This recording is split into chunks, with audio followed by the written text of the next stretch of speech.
Merci. L'actualité au-delà de nos frontières, nous allons rejoindre notre correspondant permanent à Londres, Loïc de la Mornay.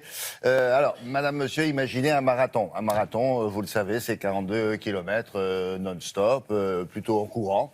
Et il y a un homme qui a fait ça, sauf qu'il l'a fait tous les jours, pendant plus d'1 an. Alors, la question, c'est pourquoi est-ce qu'il a fait une chose pareille? Je suppose que c'est pas seulement pour battre un record, Loïc. Bonjour. Bonjour William, oui, non, c'est pas seulement pour ça. Alors, il s'appelle effectivement Ben Smith. Il est arrivé avant-hier à Bristol, ici au Royaume-Uni, après avoir bouclé un tour du Royaume-Uni en courant tous les jours un marathon pendant 401 jours. 401 marathons d'affilée. Alors, évidemment, c'est un exploit quasiment surhumain. Alors, vous avez raison, ça n'est pas le record du monde. Le record du monde est détenu par un Espagnol qui s'appelle Ricardo Abad, qui lui a couru 607 marathons pendant 607 jours d'affilée. Mais cet Espagnol, lui, est un athlète professionnel, un ancien coureur cycliste, alors que là, le Britannique dont on va parler, eh bien, est tout simplement un amateur qui s'est mis à la course à pied pour une raison assez particulière, pour une vraie blessure morale, une souffrance psychologique, et il se réfugiait dans la course. Et c'est pour ça que son histoire a ému énormément tous les Britanniques, comme vous allez le voir dans ce reportage que nous avons réalisé avec Anto Filippi. Il vient de franchir sa 401e et dernière arrivée. Celui que tous les Britanniques appellent Marathon Man n'a pas usurpé son surnom. Il boucle un tour du pays où il a réalisé 401 marathons en 401 jours, c'est-à-dire un marathon quotidien pendant un peu plus d'1 an. Tant de gens m'ont dit « tu n'y arriveras jamais ». Mais je ne les ai pas écoutés. J'ai continué et persévéré, même dans les moments où j'ai failli abandonner. Une performance hors du commun, saluée par tous les Britanniques. Ce mec est un être à part. Il est unique et a inspiré beaucoup de monde. Faire ce qu'il a fait est époustouflant, absolument incroyable. Au total, Ben Smith aura parcouru 16 907 km, l'équivalent de la distance entre Londres et Sydney en Australie. Brûlé 2 545 000 calories et usé 22 paires de chaussures.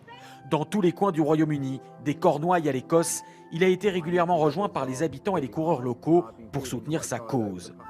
Car Marathon Man n'est pas venu à la course par hasard.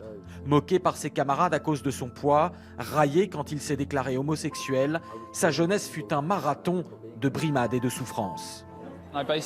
Concrètement, de 20 à 30 ans, j'ai passé l'essentiel de mes années en dépression. Et courir m'a permis de retrouver l'estime de moi-même, de me redonner confiance. Et finalement, je me suis dit, pourquoi ne pas relier les deux? Pourquoi ne pas courir pour faire prendre conscience aux gens des problèmes de harcèlement?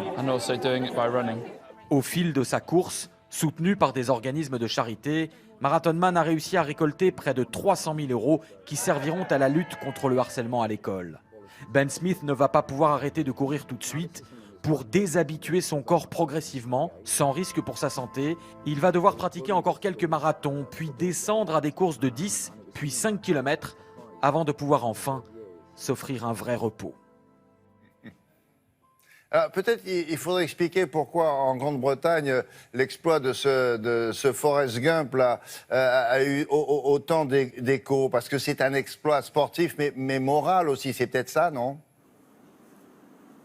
Complètement, mais surtout parce que ça coïncide de manière involontaire d'ailleurs, les deux étaient pas liés, mais ça coïncide avec cette semaine la publication d'une lettre d'une maman que vous voyez peut-être sur votre écran, qui a bouleversé le pays. Cette maman a perdu son fils, son adolescent de 17 ans qui s'appelait Félix, qui s'est suicidé il y a quelques mois et qui était le souffre-douleur de toute son école. Tout était parti depuis qu'il était petit, qu'il avait 11-12 ans d'ailleurs, parce qu'il n'avait pas de jeu vidéo et qu'il ne jouait pas à un jeu vidéo qui s'appelle Call of Duty. Il était devenu la bête noire de tous ses camarades et depuis ça n'avait fait qu'empirer. Sa mère n'avait pas pu le sauver. Il s'est jeté sous un train. Cette lettre a bouleversé tout le monde, les professeurs, les jeunes de la société britannique. Elle demande notamment à tout le monde et notamment aux jeunes de faire attention, notamment à ce qu'ils disent et aux manières dont ils insultent, notamment sur les réseaux sociaux.